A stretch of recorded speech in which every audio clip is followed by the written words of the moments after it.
Shalom sobat-sobat yang dikasihi Tuhan, ada kabar sukacita yang hendak saya sampaikan kepada Anda semuanya. Sobat-sobat yang dikasihi Tuhan, hari ini gereja secara universal merayakan pesta Yesus menampakkan kemuliaannya.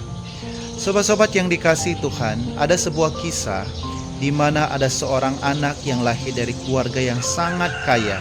Setiap hari dia merasakan kekayaan dari orang tuanya, hidup dalam rumah yang sangat mewah. Tetapi meskipun dia berkecukupan, semuanya bisa dia rasakan karena kekayaan dari orang tuanya, dia merasa kesepian, dia tidak ada teman. Suatu ketika, dia melihat di jendela, ada sekelompok anak-anak bermain di luar pagar dari rumahnya itu. Anak-anak itu sangat ceria, bersukacita, dan dia pun merasa sangat iri dengan anak-anak tersebut. Tapi dia sadar bahwa dia dalam keadaan begini, dan kalau dia bergabung langsung dengan teman-temannya, pasti teman-temannya itu akan menghindar dan merasa sangat asing terhadap dirinya karena perbedaan status. Maka itu dia pun tidak habis akal, dia segera ke gudang, dia mencari baju-baju yang sudah usang, yang sudah tua-tua, yang sudah jelek.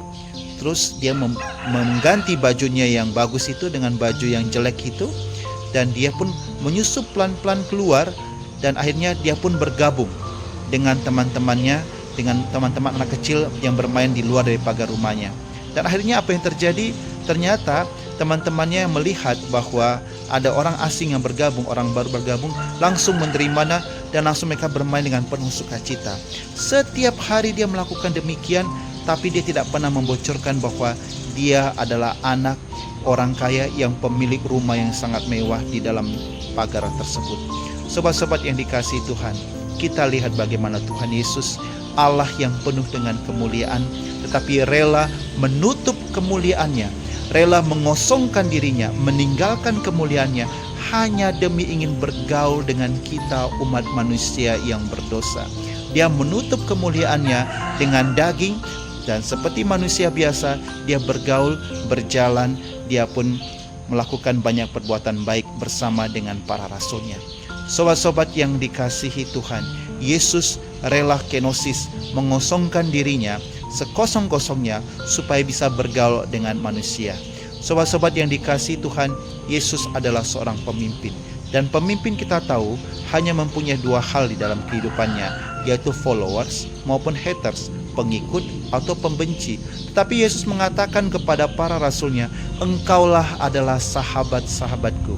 Berarti Yesus itu menganggap para muridnya itu bukanlah followers, tetapi seorang sahabat. Berarti masuk di dalam kalangan, dalam diri, dalam zona paling intim di dalam Tuhan Yesus. Berarti dia mencabut batas-batas pagar-pagar itu, dia mengosongkan dirinya dan memasukkan manusia-manusia yang dia pilih sebagai sahabat-sahabatnya. Sobat-sobat yang dikasihi Tuhan, mari kita belajar seperti Tuhan Yesus. Injil hari ini juga menampar kami para imam. Apakah karena jubah ini yang kami pakai ini, itu yang membuat kami mempunyai jurang terhadap umat dengan seorang imam. Dan ini juga menegur saya dan menegur banyak orang bahwa mari belajar seperti Tuhan Yesus yang rela meninggalkan segala kemuliaan hanya demi ingin bergaul dengan manusia yang berdosa. Kami pun juga disadarkan bahwa kami seorang imam pun harus juga bergaul dengan umat kami. Tidak boleh memasang jarak, tidak boleh memasang gap, boleh memasang jarak dengan umat kami. Kami juga harus bergaul dengan umat kami. Dan juga bagi banyak orang yang mempunyai pangkat yang sangat tinggi, yang besar, para pejabat, para pemerintahan, seharusnya belajar seperti Tuhan Yesus, di mana meskipun ada jabatan tinggi, tetap mau bergaul dengan rakyat, tetap ingin bergaul dengan masyarakat. Supaya apa? Supaya semua kebijakan-kebijakan yang diambil sesuai dengan apa yang dibutuhkan oleh masyarakat. Mari kita belajar seperti Tuhan Yesus yang rela meninggalkan segala-galanya. Kenosis hanya ingin bergaul dengan kita manusia. Dia menyingkirkan segala jurang, dia menyingkirkan segala halangan rintangan supaya bisa bergaul dengan kita manusia. Kita yang para pengikut Tuhan Yesus juga harus belajar seperti Tuhan Yesus, meninggalkan batas-batas kita, pagar kita cabut supaya kita bisa bergaul dengan siapapun, dengan membawa segala kelebihan kemampuan kita untuk menolong sesama kita yang membutuhkan. Shalom, Tuhan memberkati Anda semuanya.